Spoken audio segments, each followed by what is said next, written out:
Hi, my name's Alex, and I'm 30 years old. This is the story of how I overcame countless challenges to pursue the career of my dreams. There are two relationships along the way as well, albeit one of them isn't a happy one at all. I hope my story inspires others who feel the same to keep pushing forward and assures them that there's hope for everyone. Growing up, my family wasn't the most well off, but we were quite content with whatever we had. My mother worked as a hospital nurse with average pay, while my father was a local carpenter in the neighborhood. They tried their best to provide me with everything they possibly could, and although there were undeniably tough times, we were never overwhelmed by our way of life. My parents and I were far from extravagant folks, and the simplicity of daily life largely appealed to us. I worked hard in school, juggling between assignments and being a newspaper boy.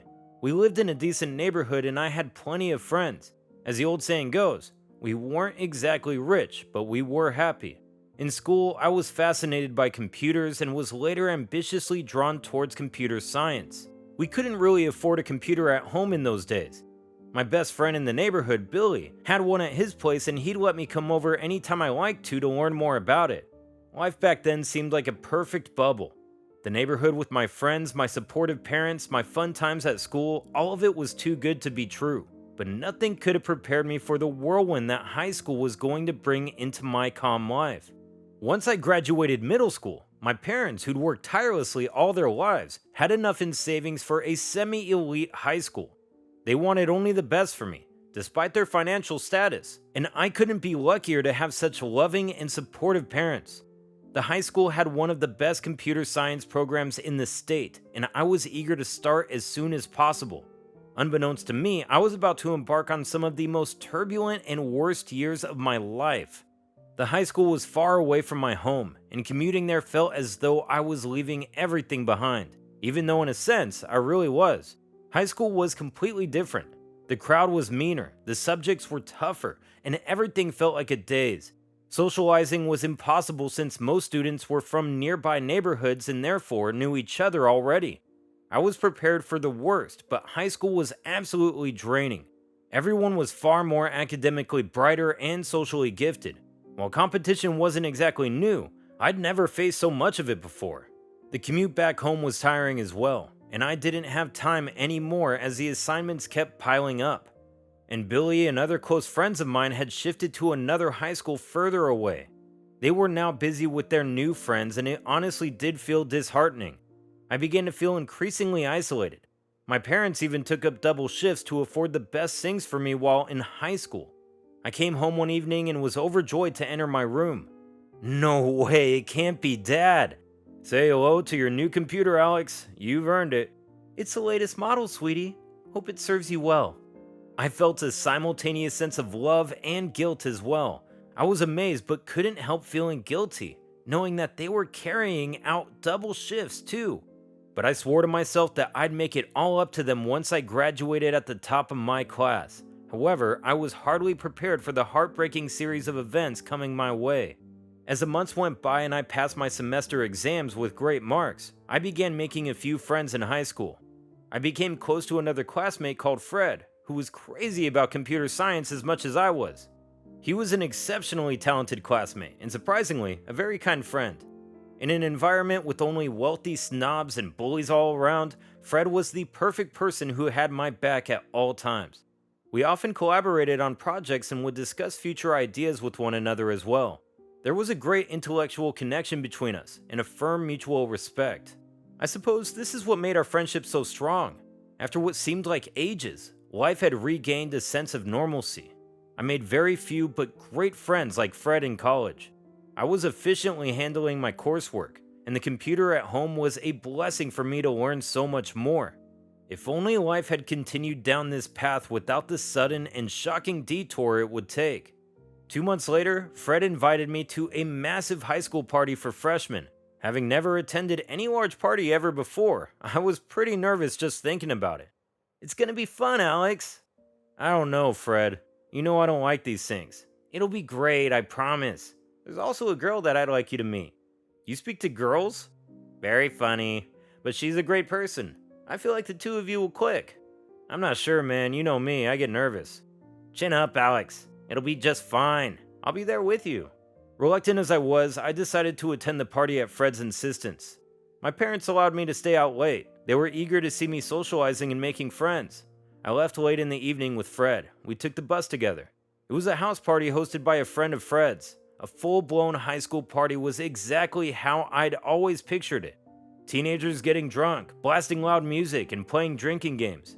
I wasn't into the party at all. However, this is where I first met Emily. Fred introduced me to her, and the two of us got talking.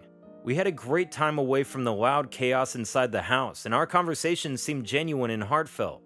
I'd never dated before or wasn't even romantically interested in anyone, so speaking to someone like Emily felt euphoric. She was funny, kind, smart, and an excellent listener. I was truly convinced that I'd found a perfect match. As we talked further, I couldn't help shake the nagging feeling that Emily loved talking about an ex-boyfriend. From what I gathered, he was an extremely unpredictable and controlling boyfriend, but that never stopped Emily from speaking about him frequently. So he's a senior, huh? Yes, a shame it didn't work out though, but it's in the past now. I don't care anymore. That's good. He sounds like a real jerk though. Yeah, but you're nice. Honestly, if it weren't for the naivety of first love, I would have walked away there and then. Naturally, I didn't know better at the time and continued to see Emily. We began hanging out often after high school, and although I was extremely happy, there were certainly some bumps along the way. For one, I was far from a good-looking guy. However, Emily was absolutely beautiful, and this attracted attention towards us for all the wrong reasons. Emily was a cheerleader and immensely popular in high school. Hence, there were always whispers of her being absolutely out of my league and comments that she deserved better. I won't pretend as though the remarks didn't affect me back then, but I tried not to let them bother me so much. Emily didn't seem to care about any of it, which only made me feel relieved. Does it bother you? I mean, all of this is new to me, so yeah, it does hurt a bit. Well, you shouldn't give a damn what any of these people think. I like you, and that's all that matters. I remember repeatedly thinking how lucky I was to have someone like Emily in my life, how I wish I'd known remotely better. It would have saved me endless heartbreak in some of the worst times of my life. Everything was going swimmingly with Emily in the months and years that followed. I would often turn to Fred for advice since I was completely inexperienced, and I eventually asked out Emily, who said yes. Things seemed perfect, but the cracks soon started to show. As I spent more time with her, little things started to pile up. Emily grew extremely clingy and wanted me to take her on the most lavish dates. It became tiresome for me to afford her expensive outings. And even though I'd shared things about my parents and our financial status, she never cared enough about it. What do you mean you can't take me out? Do you not love me anymore? Of course I do, Emily, but we're in high school. I get limited pocket money and I'm spending a lot more than usual. I just wish you'd understand that sometimes. Okay, so you don't love me. I get it. You know, Jonathan would have spared no expense to take me wherever I wanted. But it's okay, I guess. Jonathan was our senior, and Emily's ex-boyfriend. It was these small moments that began to weigh heavy on me. I would often ask Emily to at least try and understand my situation, but she didn't seem interested, or would simply pretend to grasp things. She enjoyed posting every moment of our lives on social media and acting publicly affectionate. But in hindsight, the reason was so obvious all along. I'm so glad Jonathan saw me yesterday with you. Why does that matter? Of course it does. I want him to know I'm enjoying my life with my new partner. But you have me. That's all that matters, doesn't it? Why should we care about him? Don't start a fight with me now. I'm just really glad he saw us. I often fail to believe what a fool I was to overlook such conversations. But these talks don't come remotely close to the events that followed. Soon, Emily even began speaking to Jonathan again. When I confronted her about it, she simply said that he was a close friend and that's all it's ever going to be now. However, my discomfort only grew further. Everyone at high school began rejoicing Emily and Jonathan patching up, and the two of them did little to dismiss those rumors. Both of them were attractive and immensely popular, and people even labeled them as the it couple. It felt terrible, but Emily would reassure me that they were just friends. A few weeks later, Emily strangely began asking me for money. It started with the loose pocket change here and there. but it soon turned into significant amounts. Once she even broke down in front of me. I need a serious amount of money, Alex. What's the matter, Emily? My parents have cut off my pocket money. I have nothing left anymore. My best friend is getting medical treatment and urgently needs $400, and I don't know where else I can get it. That's a lot, Emily. I don't know if I wouldn't ask if it weren't for her. Alex, I beg you. I sometimes feel enraged reflecting on my stupidity in such moments, but I reassured myself that I'd only acted in good faith. It was the people I trusted who took advantage of me and betrayed me. I had almost $500 saved up from an internship, pocket money, and all the odd jobs I'd done over the years. I gave $400 to Emily with a heartfelt note attached to it for her best friend, hoping the treatment would be successful. I was not prepared, though, for the most painful and shocking twist of my life. I was working on a project after class one day when Fred approached me.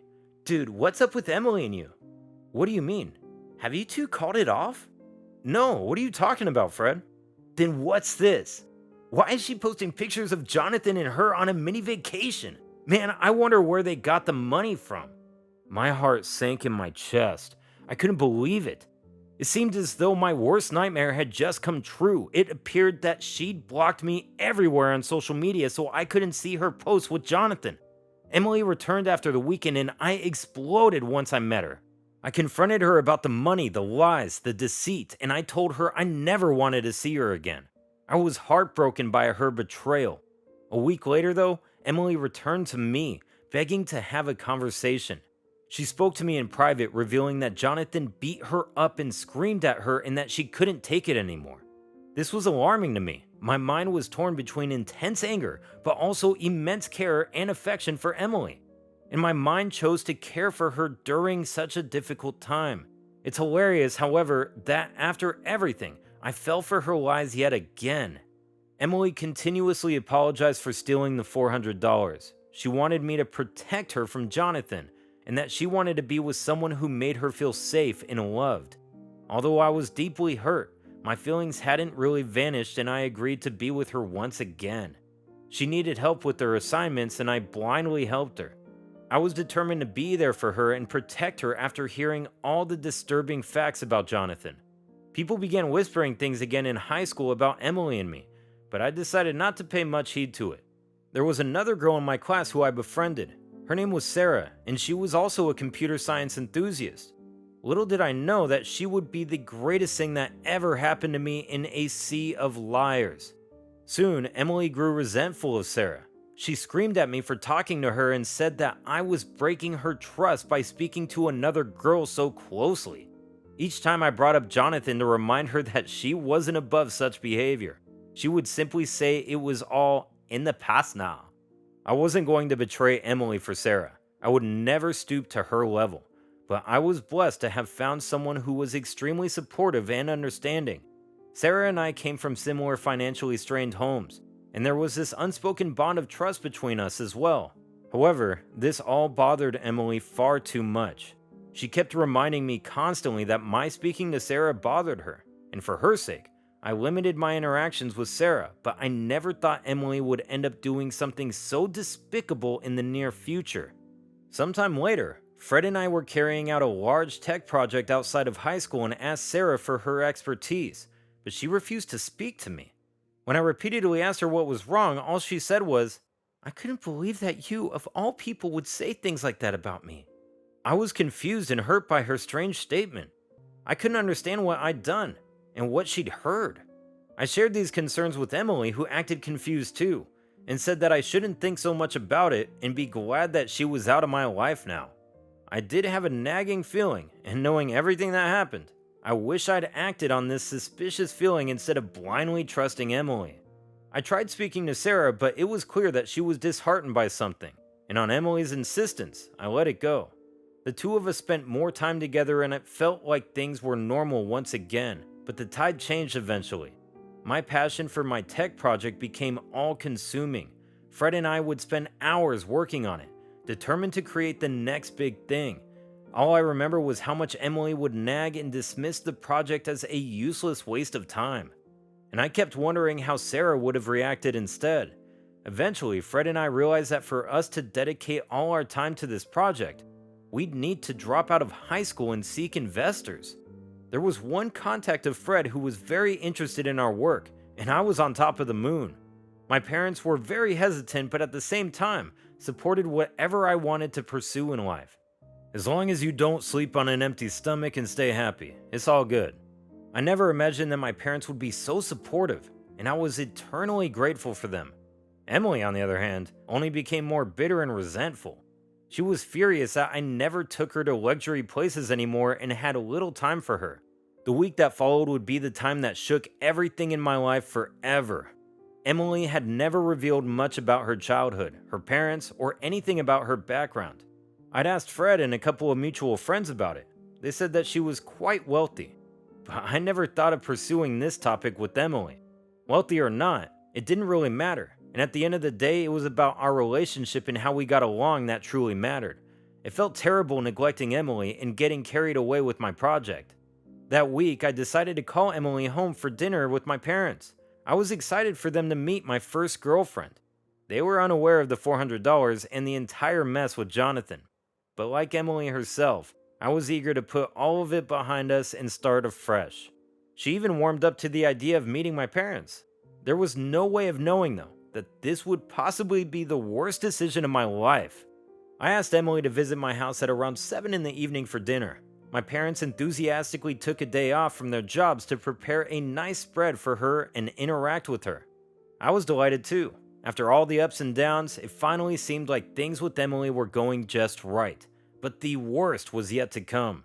The hours went by quickly and I was nervous. It was eventually 9 p.m. with no sign of Emily anywhere. My parents seemed hopeful, but knowing Emily's behavior in the past, I only became more anxious. Around 10:30 p.m., my parents politely accepted the fact that she wasn't going to show. However, the disappointment on their faces was evident. I called Fred's house at 10:45 p.m., desperate to find any number or address I could use to contact Emily, but nothing could have prepared me for that jolt of a phone call. "Hey Alex, everything okay?" "Yeah, I was just wondering if I could get Emily's number. She was supposed to show up at 7, but looks like she stood me up. I'm just worried if something else came up." "Oh, Alex." "What's wrong?" My heart returned to that sinking feeling again from all those months ago as I listened in anticipation. "Alex, were you planning to meet her today?" "Of course. She was supposed to come and have dinner at my place with my parents at 7 o'clock this evening. Is everything okay?" "I don't know how to tell you this, man. She went out with a bunch of people today at Lori's house." "What? Who's Lori?" He's a friend of Jonathan." "I'm sorry, Alex. I thought you knew." My head started to spin. I couldn't believe Emily had done it yet again. I asked Fred for Lori's address immediately. My parents, unaware, put on a positive face and asked me not to worry. How could I even begin to tell them? I was devastated. I told them I had to run an urgent errand, and instead rushed to the address Fred gave me.